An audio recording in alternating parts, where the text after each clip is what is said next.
Episode 14. Welcome into Coastin with Piv and Finer. I'm Evan Pivnick. David Fine joins me as well.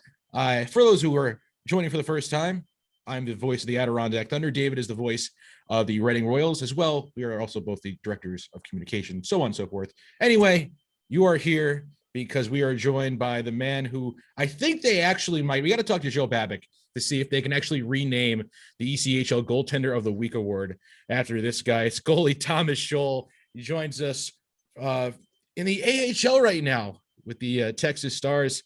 Sholly the goalie, as they call him. How's everything going, man? Doing well. I don't know if the listeners at home can hear the fire alarm going off, but the place is clear, so I'm not going to burn alive while I'm filming this podcast. But sorry if that's bugging you guys, but happy to be here. Oh, it's all good. It's all good, man. Went off, started going off right before we started recording, and we made the conscious decision to jump into it. I'm pretty sure, and Piv pointed this out right before we hit record, is that it's very, very high pitch. So it's been going on for what, like 5 minutes now? And you said this happens fairly frequently the last fairly often. I don't know. Ever since the big power outages a few weeks ago with the snowstorm rolled in Austin, it's happened a few times. I don't know if that's the reason why or if that's just unrelated coincidence I've noticed, but yeah. Have you set it off yet yourself with cooking or experimenting on the stove or anything like that? I thought that I did during the power outage. Actually, I had a lot of candles lit because it was pitch black in here because there's no power, and all of a sudden my fire alarm started going off and I thought it was me, but then I blew them all out and I went outside and it was the whole building, like the whole block. So I don't think it was me, but it could have been. That's good. Yeah, it's getting louder and louder as we keep going, but we're gonna keep coasting. As Shirley said before we started, we gotta keep coasting since that's the name of the game here. And we're good. It's gone. Just like excellent. That. Terrific. Just like that. They knew we were getting into like the real questions now. Yeah. And the first question for you, man, is obviously you started off this year playing in Slovakia, and then I look again, and then you're playing in the AHL with the Texas Stars. Just how surreal was this offseason leading up for you? Because the uncertainty of everything going on, you find yourself, hey, you have an opportunity overseas, you go and take it, and then 2-3 weeks later, you're right back in North America. Yeah, so I was my ambition, like all offseason, was to be playing in the AHL or at least get an opportunity to play in the AHL. And it was a little disappointed with everything going on. Like teams were just a little hesitant to sign guys. So I had a chance to go overseas and just get some games in.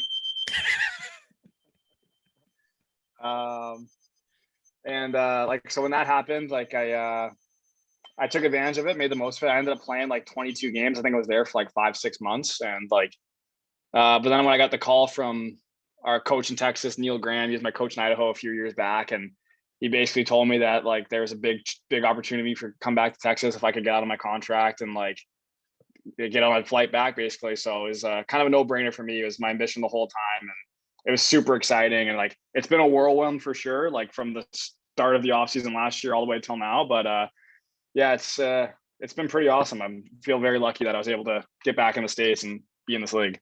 You strike me as a guy that's, sort of a worldly guy. Had you ever been to Slovakia? What was Slovakia like as the fire alarm goes back on?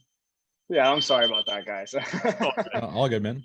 We're rolling with the punches. But no, Slovakia it was an interesting, very different lifestyle than what I'm used to living. I was in a small town for the club in the league that has the least amount of money. So there was a lot of getting used to. I mean, I was playing in the ECHL, so it's not like I was used to living the most luxurious lifestyle as is, but even so, it was quite a different lifestyle. We had if we were going to get laces, for example, we had to go down the hall to the vending machine and put a couple of euros in the machine and get our own laces. So it was stuff like that was kind of eye-opening, and the hockey was good. Like the guys were awesome, but it's just like little things that you take for granted. Like even playing in the ECHL, that it's like not the case everywhere, So it was a little bit of humble pie, but just like I said, happy to be playing hockey and trying to make the most of just getting on the ice and playing games. And I heard from Garrett Mitchell, who's the captain of Rockford now. He played in Slovakia 2 years ago, and he was the Royals captain, and then he went over to Rockford last year. He said the food there is it's so inexpensive. Can you confirm that that's the case? Like you pay like $5 for a steak, and I know it's different because of COVID. Like you can't eat out all the time, but still. So our team's owner, he owned the one restaurant that was in our town, and I'm not exaggerating. There's maybe 3 restaurants in the whole town. And he owned one of them, and we would go there that was a whole other thing. Is like I lived in a place with like no kitchen for a long time, for like a few months, and I was battling for that because I actually don't eat meat, so it's kind of important for me to be able to cook my own food. And so I was constantly going to this one restaurant, and like you get a meal, a drink, whatever it was, and it would be €4, €4, €4, like whatever it was, whatever you ordered, it was €4. So like it was pretty darn cheap, and like very heavy on the cheese, very heavy on the meat, very, very light on the vegetables. So for somebody who doesn't eat meat, maybe not the most ideal food options, but it was certainly cheap.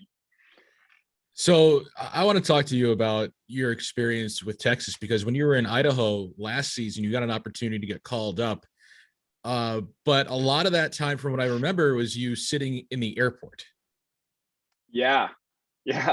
So when I got called up, Colton Point, he was on a contract with Dallas last year. He was out with an injury, and like found out after skating and practice in Idaho that I would be going up. And funny enough, our goalie coach from Texas, Jim Bedard, he was in town in Idaho working with us down there. And since Pointer was injured and I was going up, like he was like, all right, me and you, we're flying back tomorrow. And I was like, all right, let's do it. Like, so we got to the airport, and out of nowhere, this big snowstorm hit. Like all the flights got canceled. We drove home, and we're like, okay, I guess we're going to leave tomorrow, day of the game. So we had a flight like that morning. My girlfriend picked up me and Jimmy and dropped us off. My fiance now, but girlfriend at the time, dropped us off at the airport, and we flew right to Austin, right to the game, dressed up, and I was sitting on the bench for that one. But yeah, it was kind of a crazy like couple of days, just like everything is. But yeah, it was certainly happened fast. When you reflect on, the fact that, there's all these crazy stories, but like you're kind of making it in the AHL right now, and you reflect on your own career progression as a guy that, was in the SPHL, now, trying to establish yourself in the American Hockey League. What do you take out of that? And even more so, it's been a crazy year. So, I mean, how have you reflected on your career and where you're at right now? Yeah, I think it's kind of like that old cliche, right? Whatever doesn't kill you makes you stronger. Like if you go through some of the trenches of playing in the SP, if you go through some of the crazy travel stories that you experience in the coast, like it just makes you stronger, makes you appreciate the good times more. Like when you go through the bad times and you finally get like a great moment with the team, you have a big win. Like it just feels better when you do it in the face of like some adversity. So I think that's kind of been the theme of my career, has been kind of facing adversity and trying to take it head on. And I think I've been able to do it pretty well so far. Hopefully I can continue to do so. But yeah, just kind of laughing in the face of adversity and making the most of every opportunity you get, despite what you have to face. I mean, that's got to be a great mindset for you personally, because, the way things turned out, going to Bowling Green, I was with you for, I think we were all 4 years together. All 4 years. Yeah. We were there, and represent. there it is, the hat. And, it wasn't the most glorious probably playing experience for you at some point. I think you played 2 games, I think, in your junior and senior year. I mean, if that. Yeah. And that was all in my senior year, no games in my junior year at all. Yeah. So at that point, I mean, for you, a guy who comes in, every school probably gives you the same pitch. Hey, you're going to come in, you're going to play. By your junior year, probably going to start, and then you're going to steal the show, senior year, and then contract, so on and so forth.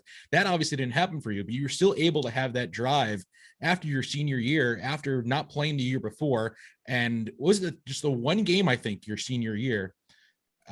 Is that correct? Was that 1 year, one game? I got put in relief versus Western. And then I got a start versus Ohio State, but I got pulled after the first period. So I don't even know if I played a full 60 minutes in my senior year. Because I remember the first game was it was at Western Michigan. Ryan Bednard got his first collegiate start. He gave up 4, I think, in the first period, and then you came in. But I let in 4 in the second and third. But I mean, for you, as in that situation, you had to probably feel a little down in yourself. And do you, like, looking back now, as David said, you're looking back now at where you're at. I mean, could you picture yourself in this situation throughout junior year, you sitting on the bench watching your teammates, and then through senior year where you're doing the same thing, and once you come in, you still, have those struggles? Yeah, I mean, I don't know if I would have been able to tell myself like you're going to play in the AHL, but I always knew that I wanted to at least try to play pro. And like the big reason for that is that I knew like deep inside me that I was better than I had played in games, and it was validated by like my coaches in BG. Like we would have a lot of like closed door meetings. You're like, hey, like you're playing like awesome practice. Like if it was like like if we're being honest, you're maybe like our best goalie in practice, but for whatever reason, when you like go into a game, it doesn't translate like mentally. So once I decided that I wanted to try, I just kind of like looked in the mirror and I was like, okay, what changes should I make? Like obviously the mental side of the game is where it has to be adjusted. And my big focus going out of college is just like my physical attributes are there. I just need to like work on kind of the side of the game that gets forgotten quite a bit, which is your mental side. So I did a lot of, I guess, soul searching, you could call it, and just trying to figure out. And I think it's made me a better goalie just because it feels like, Jimmy Spratt, we had a conversation about this exact thing. It's almost like I'm playing with house money at this point, because if you look at my stats in college, you would have thought I would have never even played a game of professional hockey. So like whatever game I get now, it's like icing on the cake. It's just all extra. So there's no pressure. There's no worries. Like whatever I do, it's like, it's bonus. So that's kind of the way I look at it now. So I think my time at BG, like negative as some parts of it may be, like I think it's made me the goalie I am today and helped me like shape the mindset that's made me successful in pro. Another goalie in the AHL, Jake Kiley, who I worked with in junior. He's a goalie in the Canucks organization now for Utica.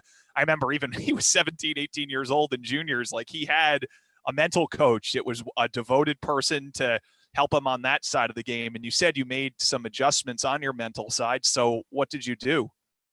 Yeah, I mean, I read some of those like sports books, like Mind Jam, whatever, like those kind of books. But like, I think the biggest thing was just realizing that like you don't have to put so much pressure on every individual game. Like that was what was the hang up for me in college, is that like every game felt like it was like the championship game. So like I was gripping the stick so tight, and like every shot I was like nervous because you didn't know if you get scored on, maybe you get pulled or whatever it was. Like I was thinking more like I didn't want to play poorly rather than like wanting to play well.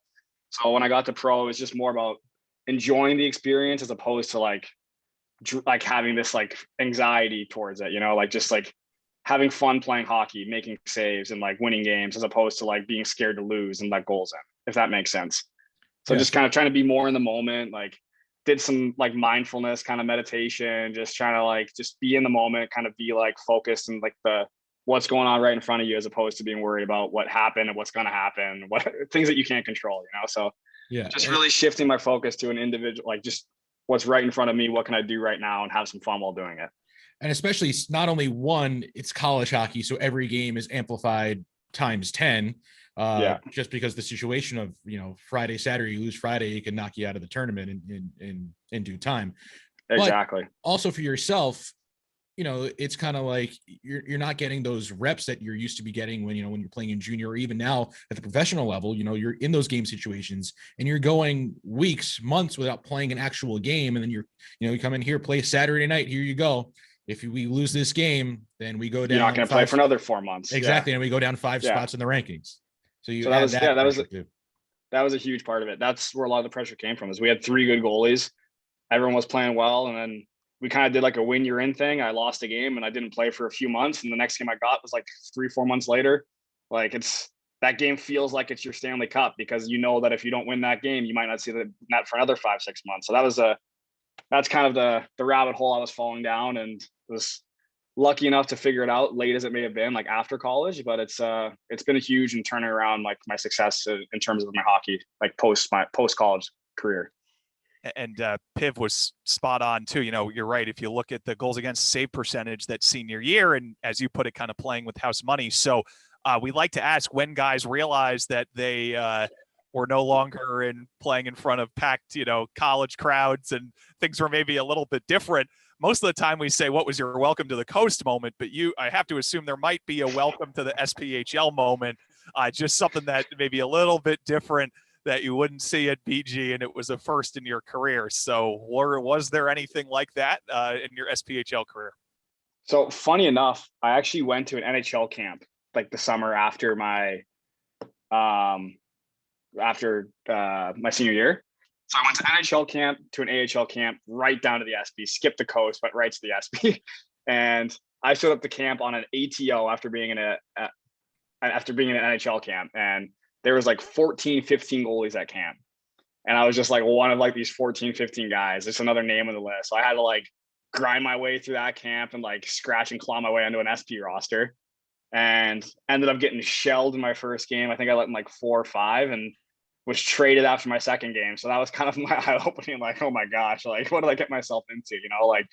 like here I am, like working all summer, working so hard, like barely making a roster, and I'm getting traded 2 games in. So that was kind of my like, I don't know, like that was like that was the full moment where I realized like, okay, whatever happens now, like who cares? Like let's just have some fun, like So that was I'd probably say that was my welcome to the SP moment right there. Yeah, getting traded 2 games into my pro career. two games into the SP, and then you figured it out right after that. You went on a pretty nice streak. I think it was like 10 games or something that you really had it locked in. And that's when everyone kind of had their eye on you. And the next thing you know, I'm getting a phone call at 6:55 in the morning from Brad Tapper on a Sunday, saying, "Hey, what about this Tomas Sholl kid?" I said, "Bring him in, man. You'll love him." Yeah. And because Brad Tapper, the coach for Adirondack at your first year and back 2017-18 for the Thunder, he is a very interesting guy, great guy to work for. Awesome guy. Sure, a great guy to awesome have coach, as your coach. But a little eccentric at times. And I think we got back from a road trip. We might have been playing you guys Finer or something. We came back from a road trip. We got home at like 3 a.m. I remember this. And then he calls me at 6:55. So this is Saturday into Sunday. So it's Sunday morning, 6:55. He goes, "Piv, what are you doing?" I said, "I'm sleeping, Brad. What are you doing?" He goes, let's go for a hike or something. Let's go for a walk." I'm like, "Brad, it's like my day off. We have like a 3-3 next weekend." Like, he goes, "Whatever. What do you know about Tomas Sholl?" I was like, "He's a really good kid. He's playing well right now. Give him a chance." He goes, "You're not going to get up right now. You're not going to come hike with me." Said, "No, I'm not, because we got home 3 hours ago." And he's right. "All right, fine. We'll bring in Sholl, but it's on you." I said, "Fine." So that's what I remember about that. I think I went right back to bed after, but I was happy because I got to see Sholl later that week. And then, man, you came in guns a-blazing. I think you went 5-0-1 with us. And, yeah, something like that. Yeah. And I mean, for you're probably still in that same mentality of playing with house money, right? Because you're killing it in the SP, and all of a sudden you get called up. You're like, okay, well, I got nothing to lose here, because you already have a nice spot. You solidified yourself in the SPHL. Although I'm sure at this point your mentality is like, okay, the SPHL kind of figured out. I'd love to move up, and now you have this opportunity. But I'm sure you still have that same mindset where it's like, okay, whatever happens, happens. Yeah, totally. I mean, I'd kind of maybe internally decide, if not like vocally, that like if I didn't get my shot in the ECHL either like that summer or for like the next year, like it probably was gonna be my last year of hockey. So like just getting the chance to like come up and play like at that level, it just energized me. I was super excited. And like you said, like there's nothing to lose, like everything to gain, nothing to lose. Because like worst case scenario, I have a bad game, I'm right back where I was. I'm like, best case scenario, maybe you make a name for yourself and like establish yourself in the league. So that's kind of the way I looked at it. Like there's no downside, only upside. So took the pressure off that way and just try to have fun with it. And it was like awesome having you there and having another BG alum, Pierre-Luc Mercier, there. Because I mean, I'm sure you can attest, like anytime you go somewhere new, it's huge just to have a recognizable face, just to kind of like ease you into the situation. So that was like really important too. And like, yeah, it was an awesome experience. I wasn't there long, but it was a really, really great experience in Adirondack. Yeah, the Thunder fans still talk about the Tomas Sholl era for the 6 games of it, because it came down one of those situations where, 2 affiliated goaltenders came down, and the Thunder had to do something with you, and they didn't want to punt you right back down to the SPHL. So they sent you away to Idaho, where you wouldn't go be against the Adirondack Thunder in any situation except maybe the final in the playoffs. Yeah. So you're still talked about in these parts for sure. I know they. Yeah, my coach in Idaho, now he's my coach in Austin. He still says it's the best trade he ever made, because I think Adirondack might have got nothing for me. I think it was a one for nothing deal. It was a total, I think, just cap. It was a futures consideration, so I don't even know if they ever cashed it on the future. So, well, maybe you can go back to the vending machine in Slovakia and pick up the.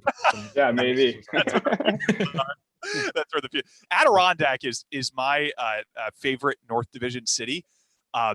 It's, and I know you weren't there for the longest time, and a lot of the games you played like were down in Norfolk, just looking at the game by game, especially at the start, but you were there long enough to get a feel. And I love the city. Like if I could live there, Piv knows, like I would go up there all the time and probably just sleep on his couch or something, because it's just awesome. What did you like about Glens Falls in the time that you were there? I loved it. I really had a great time. I mean, there was what was the name of that little sandwich place? Ever? It was like Ginny Ray, or no, that was a breakfast place, eh? Like there's Sorrentino's. Yeah. Okay. And then there's Cameron's. Maybe it was like a little like almost like a gas station shop where there's like a lot of like they had. Across from the apartments. I think so. Yeah, that's Cameron's Deli.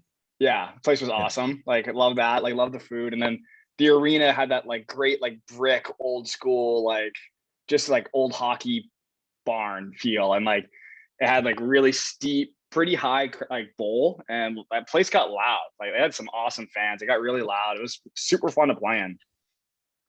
I really had a great time. Yeah. Yeah, Idaho's a pretty good barn too. I've never been. It's awesome. Yeah.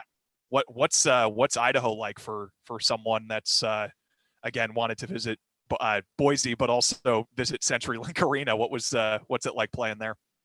Yeah, so I clearly remember when I got traded, like they're like, "You're going to Idaho." I was like, "What the heck is in Idaho?" Like I was thinking I was going to some like field with a bunch of like potato field or something, right? And like got there and I couldn't be like more different. Like it's a beautiful city. Boise is so awesome. I got rivers, mountains, like a really nice downtown. Boise State's right there. CenturyLink Arena, it's like a full bowl. Like, but it's perfect, like minor league hockey size. Like it's like got not the biggest lower bowl, a little bit of suites and a little bit of an upper bowl. Like it's just like it's really great. And like we would get great fans. Like the Steelheads are a big deal in Idaho. So like we pretty much get maybe not a full capacity, but we'd be like getting close to it every night. And there was a great energy in that place.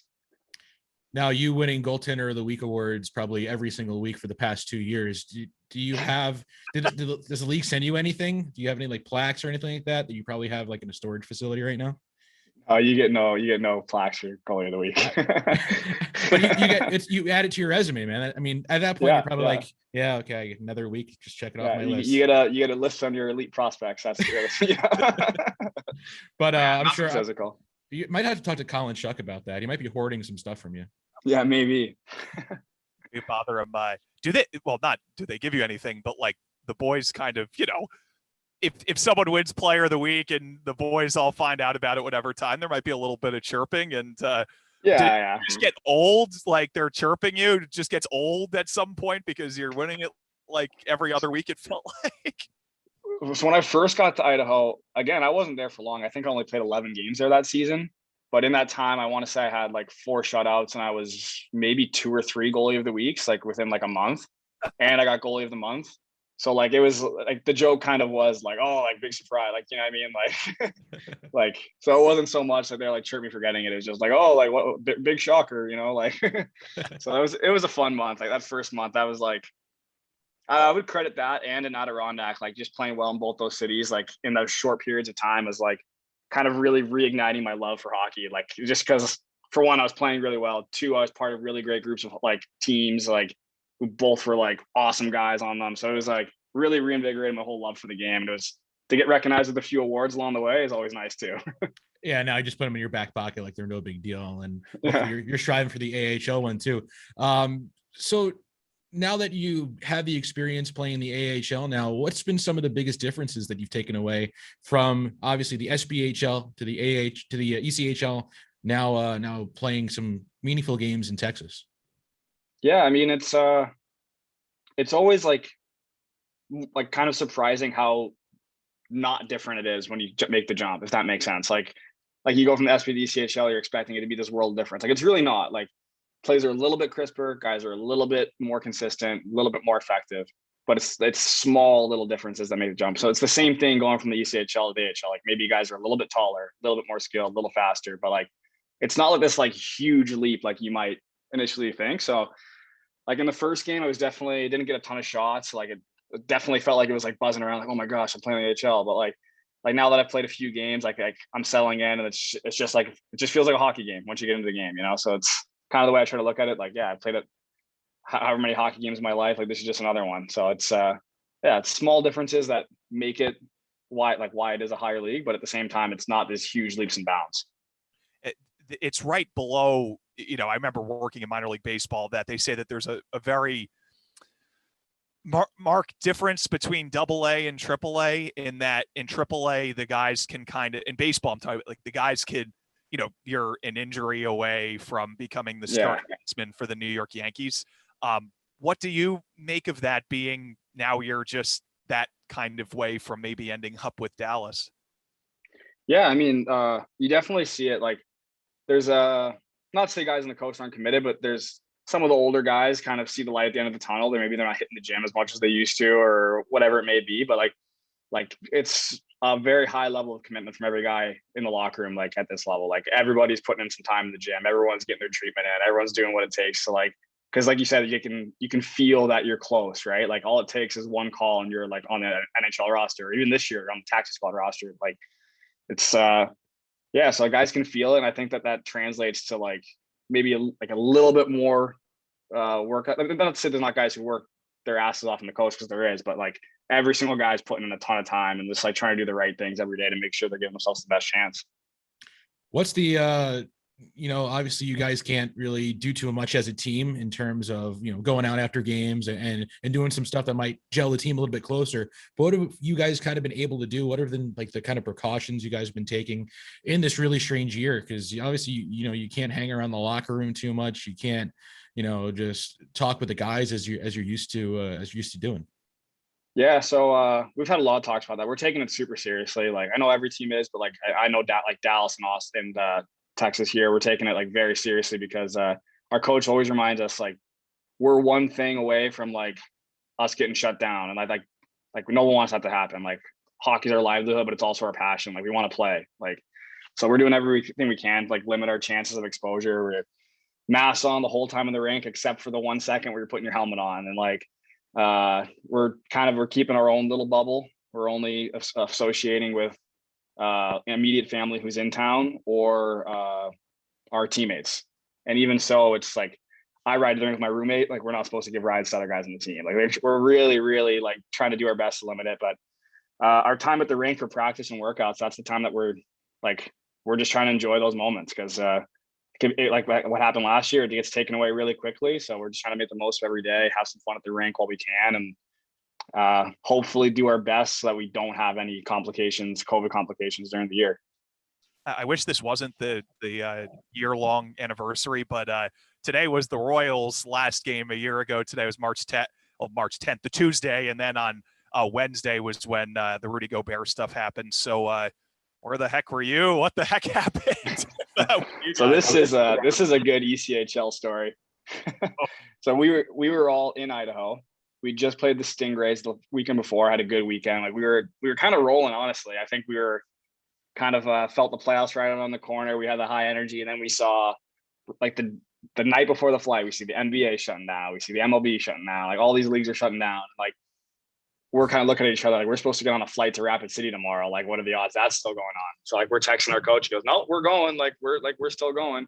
So we're on the flight. We're flying to Rapid City, and we're all like, are we gonna play this weekend? Like what's happening? And then we land, touchdown, get into our hotels, and like within an hour of being in the hotels, we get a group text from our coach, like boys, like season's on pause, like games this weekend are canceled. We're flying back to Idaho tomorrow. So we all loaded right back up, turned around the plane, basically got right back to Idaho. And by the time we got back, that's when they officially announced that it was like shutting down the season for good. So it was yeah, we basically made a trip to Rapid City at the worst time when they were telling nobody to travel. We did a round trip to Rapid City within 24 hours and didn't play any hockey games because of it. So yeah. I heard that this is from Colin, because I'm pretty sure Colin, as the broadcasters, we were all trying to keep ourselves sane. The Royals had to cancel a flight to Newfoundland. It was like 4 days later.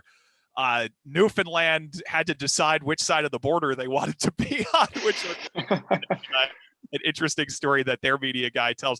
But you guys stay at the Howard Johnson. So I heard that like Colin Shuck like sat in the Howard Johnson lobby for like 12 straight hours trying to figure stuff out. I don't know whether that's confirmed true or not, but I don't know if you could shed any light on that at all, but that's what I heard. I would take his word for it. I'm sure it was not easy logistically to get all those flights changed. We certainly didn't want to spend any more time, not to disparage Rapid City or the Howard Johnson in Rapid City, but we certainly didn't want to spend any more time there than we had to. And so Shucker definitely was doing his best to make sure we could all get home the next day. Yeah, especially uncertainty and all that stuff goes into it as well. And in an area where Rapid City is so difficult to kind of get to in most situations where you guys aren't traveling by bus, I'm sure it's a lot of pressure. And good on Shucker for figuring that out for you guys to get you out quickly. you mentioned, you were playing South Carolina before everything kind of got shut down there. And I got to ask you, because it's a Bowling Green question, obviously, because I got to ask you a couple of these. So you got to see former teammates, I think, Dan DeSalvo and Mark Cooper there.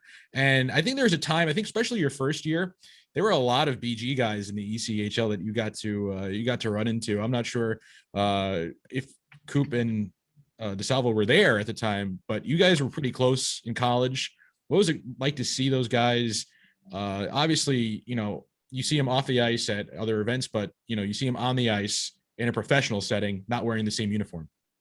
Yeah. So actually, Sal, I think he was called up. I don't know where to at the time we played South Carolina last year, but Coop was there, and I played against Coop when he was in Rapid City a few years before that, and Merce, actually, I played against him when he was in Rapid City quite a bit too. So it's always weird. Like there's a Tyler Spezia. He actually got his first professional goal on me. So it's weird. Like there's always a part of me that like I usually look like pretty puck focused. I'm not looking at people's faces, but like when I realize that it's one of those guys shooting on me, it's like a little bit more of a pride thing. Like I definitely don't want them to score because I know I'll hear about it, So it's cool. It's like it's always cool to see like your buddies having success. And I just played against Mitch McLean like a week and a half ago. So it's it's cool. You catch up a little bit during the warm-ups when you're stretching out of the blue line, and it's just nice to see that like everyone's kind of pursuing their passions and having fun with the game. Did Spezia razz you a bit? Because I'm sure he's not a quiet person when it comes to that type of stuff. Oh no, he was good about it. He didn't give me too hard of a time. Well, I think if it wasn't his first one, I think he might have dug in a little bit more on that one. But now he's in Grand Rapids, so I'll take a little credit for giving him the boost he needed to make the jump. Bumping his stats a bit. Yeah, but it's cool to see where you were at 4 or 5 years ago, to see where you're at now and all your success, and just it's awesome. And as you said before, playing with house money, man, I mean, you're going to keep going probably till it runs out, I'm sure. Yeah, that's the plan. I mean, it's just as long as I keep climbing the ranks, I don't see any reason in hitting the brakes, so I'm having a lot of fun doing it. Like hockey's fun, playing well is fun. So I was like, as long as I can keep squeezing some juice out of this awesome sport, I'm going to do my best to keep doing that. Yeah. If you had to describe how beautiful your hometown is, I've never been to Southern California. Yeah. I'm a grizzled guy from the Northeast. It's like 60 degrees today, so it's shorts and t-shirt weather here. So what does Hermosa Beach look like? Well, I mean, I don't know if you brushed up on your Spanish recently, but Hermosa means beautiful. So the name of the town translates to beautiful beach. So that should tell you your answer right there. But no, it's awesome. It's mile square town, but ton of people. Like it's a really, really like cool place. A lot of local shops, a lot of nice restaurants, and the beaches are beautiful, like white sand, beach volleyball, like piers. It's like you honestly can't ask for anything better. Wow. And especially that area too. I mean, hockey related, you grew up watching the Los Angeles Kings, and your dad got to help out a lot at the training facility they built for the Kings, and you got to spend some time there as well, not only off the ice, but you got to hop on a little bit playing with some pros at a young age, didn't you? Yeah. So my dad, he was the general manager of the rink when I was growing up. So basically, like he would help the Kings schedule their ice, and he ended up having like some pretty good relationships with guys in the Kings organization. Like he's friends with like Rob Blake, Nelson Emerson, a lot of both BG alums. I was gonna say those are two BG guys. That's a factor. That's a factor in how I ended up getting to BG too. They put in a good word for me when I was playing juniors, and like, hey, check out this kid. So big shout out to those guys who helped me out. But like he had some good family friends. So anytime the Kings were doing whatever it may be, they had guys on the ice that didn't have a goalie, they would ask my dad, like, hey, does your kid want to jump out there? And he'd like, of course. So that's how I got on the ice. Got to skate with a lot of Kings prospects when they were younger, up and coming. Like when they had the Black Aces in town, if their goalies were like, sometimes the goalie would skate because Quick wanted the rest or whatever. And all of a sudden I was Black Acing with the Kings, but not really, like kind of. But it was a really awesome experience. You get to be around pros. You see how they kind of act. And I think that's, you try to learn by osmosis a little bit just by hanging out with them. In being around them so much osmosis, but like when you reflect back on it, what do you think of it now about how cool that was to be able to do that?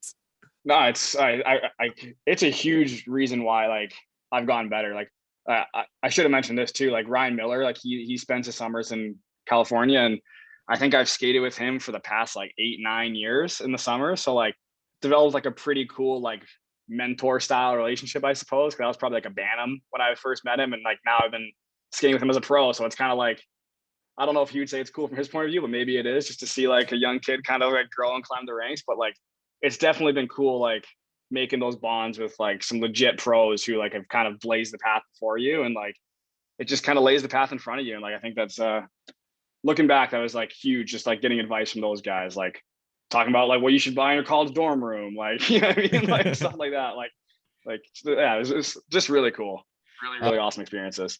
And I got to ask you, because I'm sure I don't know how many people still know about this, but if you go on YouTube, you can watch Tomas Sholl stop a shot from Sidney Crosby. And I got to ask you about that. I mean, that's one of the things that I remember. I think when I first met you, someone was talking about, oh, did you see Sholl? You know, he made a save on Sidney Crosby when he was like 18 years old, and we pulled up the video, and he did. And I mean, from that, you know, when you're in college, especially going into it, playing college hockey, you know, you feel like the pros are so kind of far away in that sense. And these guys are so, you know, these superstars are like, you know, they're like, in terms of real, they're not like real people to you. They're all like kind of these mega stars who, you know, make millions of dollars playing hockey, but you got to skate with those guys. I mean, what was that experience playing with, you know, one of the best hockey players there is in Sidney Crosby, and making such a big save on him that it made YouTube?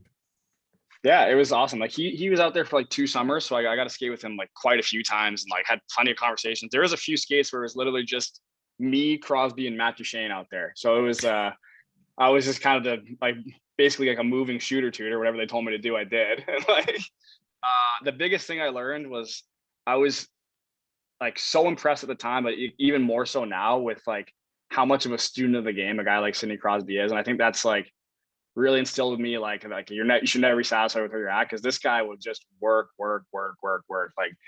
Like it'd be me and him on the ice. Like he's skating with like a 17-year-old kid, and he was like asking me questions, like, when I come down like this, like what are you thinking? Like where are you covering? And like just the fact that like he thinks that I have something that I could teach him just kind of shows that like he's learning from everybody he ever meets. Like he's not satisfied. He's always trying to get better, and like he would just work so hard. Like it was so cool to see that. Like literally the best player in the NHL just scored the Olympic winning goal, and he's like picking the brain of everybody on the ice, trying to like learn something from everybody. Like it was really, really awesome.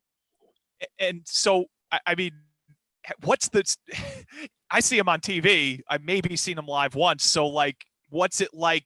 Not just trying to stop a shot from him, but seeing him on the ice. Like, how is there a way to describe like how good he is? Because when you watch it on TV, it makes it look so damn easy. Is what I don't even know if there's a question. Yeah. It's just, it's like it's unbelievable. I can't imagine. No, it. Totally. Like the first couple times for sure. It's like being starstruck. Like you almost like forget that you should be trying to make a save, because you're like, oh my gosh, this is Sidney Crosby skating on the ice. And then I was like, oh wait, he's shooting on me. Like, you know, like you gotta like kind of wake yourself up and be like, yeah, exactly, glove up, yeah. But yeah, like it was super cool being around him, and then just being around him in the locker room. Like it's a locker room full of like pros, like a lot of NHLers, a lot of like AHLers. Like I was like in college, junior at the time, and like he was still young, like he still is young, but he's in his 20s at the time. And like just the respect that he like had in the room, like guys who played in the NHL for years were like, hey, like Sid, what do you want to do today on the ice? Like, you know, like it was always like Sid was like the king, and like, you know, like whatever, not that he was acting like it, but like the guys were looking to him for guidance. Like everybody knew who the top dog was, and like,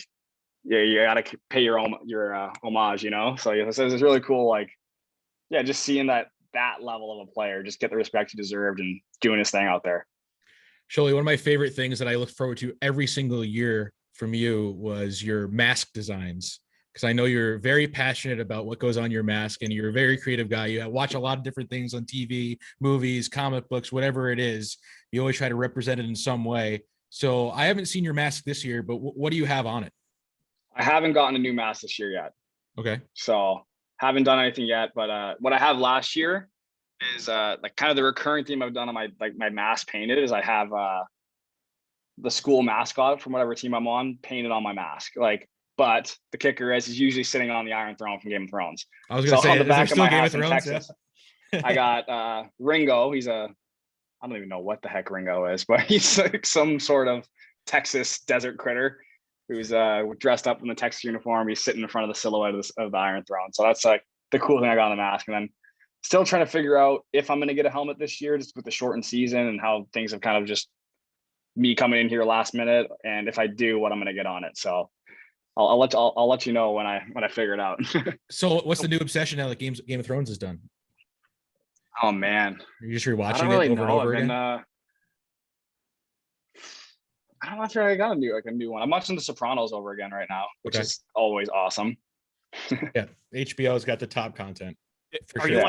Are you like a super fan, or like of The Sopranos or Game of Thrones? Game of Thrones for sure. Like I read all the books, and like you could quiz me on that, and I think I'd pretty much beat anybody under the table with my Game of Thrones knowledge. But Sopranos, I'm a fan. I don't know if I'd say I'm a super fan. Okay, all right. I was gonna say because a big enough fan to watch it twice. Yeah, that's so I grew up 3 blocks away from where the final scene of the final episode happened. Okay. Yeah, that type of. That's why I was asking if you're a super fan, because then you'd be like, "What? Like, what's the name of the?" You know, yeah. They still get tour buses there every other week, trying to find out what happened. You know. Yeah. What happened when the camera went black? You know. That's the booth. And are the onion rings that good? The onion rings are the worst. The ice cream, the burgers, and the French fries are so good from this place. Like must have. So anyway, they must have pictures posted everywhere, right? Yeah, they have pictures posted. The design on the inside is different than what they had for the show. Okay. I remember like James Gandolfini, rest in peace. His trailer was 4 blocks, away. Wow, that's so awesome. Yeah, like just sitting on the street in like a crowded New Jersey suburban neighborhood. It's like, oh, there's the trailer for James Gandolfini. Also, so cool. Last thing is where the I don't even know the character. Like I've literally only seen that one scene because it happened in my hometown. Where the chick, the lady, the very nice lady, parks across the street is actually a Rita's Ices, and you're not allowed to park there. But they did the camera away so that you couldn't see, literally, because it's an ice cream place, Holston's ice cream place. You can't see that there's an ice place, Rita's, right across the street that's just in direct war with them for the last 15 years. And she parks illegally in front of the Rita's. So there you go. You learned something for the day. That is awesome. That's a good behind the scenes fact. Yeah. Well, Sholl, great to have you on here, man. Best of luck with everything in the AHL. Your time in the ECHL. I think I hope for many sakes your time in the ECHL is done and you're on to the AHL and hopefully up higher than that eventually. But thanks for taking the time with us, man. Hopefully we'll get Joe Babick. We'll at Joe Babick and tell him to name the thing after you. But appreciate your time. Stay safe. Have fun and just keep grinding away because you have a great mentality and hopefully people watch it here will have a similar one. And maybe your mentality and the way you handle adversity through your career will rub off on other people. Awesome. Well, thanks a lot for having me on, guys. Really appreciate being on. And Piver, hopefully we can get a game of Name That Tune in one of these days. We'll save that for the next episode. So for those unaware, so we played Name That Tune at Bowling Green at I think we were ripping like 2 nights a week, I think, at one point. At one point we definitely were getting up to 2 nights a week, but basically 2 championships a week, Yeah. So Name That Tune was just a bar game that this guy Dave would come around and do, and Dave was a crazy guy. He had one of those visors with the spiked hair in it because he's older and didn't have hair, but he was a funny guy. And myself and Jimmy Spratt, who you talked about earlier, who is Bowling Green's basically goaltending coach. He's also the director of hockey operations, and he was my roommate on the road. So we would always go Name That Tune on Wednesday nights at Ziggy's. That's where it started, Ziggy Zuma's bar. And we ended up just mopping up. And then I think the guys started catching wind of our success. I think I got recruited after the season ended because of my pop culture knowledge. Exactly. Because we were discussing a utility player on the team. Because all these guys were like, "Oh, we want to play too." Because if you win, you get $15 to the bar, and that's like pretty good in a college town. It basically funds your next night at Name That Tune. Exactly. So at one point I had like $45, $50 worth of coupons either from Campus Quarters or Ziggy's in my wallet. But the guys would come up and say, "Hey, we need to get on the tune. We need the tune team," which were called the Charlestown Chiefs. So Slapshot reference. I think Slapshot was on NHL Network at the bar, and Jimmy and I were like, "Oh, we should call our team Charlestown Chiefs." So we were trying to think, because we didn't want any, we don't want people just mooching off of us, because that was our thing. Like, we didn't want people joining the team. Yeah, you need people to contribute. Exactly, and we knew Sholl had the pop culture and music trivia knowledge. He had the knowledge, so we're like, okay, we'll bring him in. And then I think there was one game where it was just you and I, because I think Spratter bailed on us. It was at quarters, and I think we might have set like a personal record. Remember that game? Oh yeah. We basically set up a dynasty. Let's just be honest. Yeah. We didn't lose many games. we got booed at the I bar. do remember the one that was just me and you. I don't think we missed a question, and we got every bonus round, and like we were pretty good. Yeah, we killed it out there, and it was a lot of fun. They would announce like what teams are playing. They hear Charlestown Chiefs, and the whole bar would boo us. It was great. They started giving us harder songs because they knew that we were. Yeah, they rigged the game against us, and we still. I think and we'd still win. Overcame adversity. See, and everything Tomas Sholl that you do, it's overcoming adversity. 90s Bulls, Charlestown Chiefs. Name that tune. No difference. We're gonna be a Last Dance documentary about that soon. Yeah. ESPN. All right. Well, yeah. Really appreciate being on, guys. It was a lot of fun. Absolutely, Sholl. Hey, this has been episode 14 of Coastin. Thanks for tuning in. We'll be with you very soon. Keep an eye posted on FloHockey, who have made this all possible for us. Appreciate that. And follow everything you need to follow around the ECHL on FloHockey TV.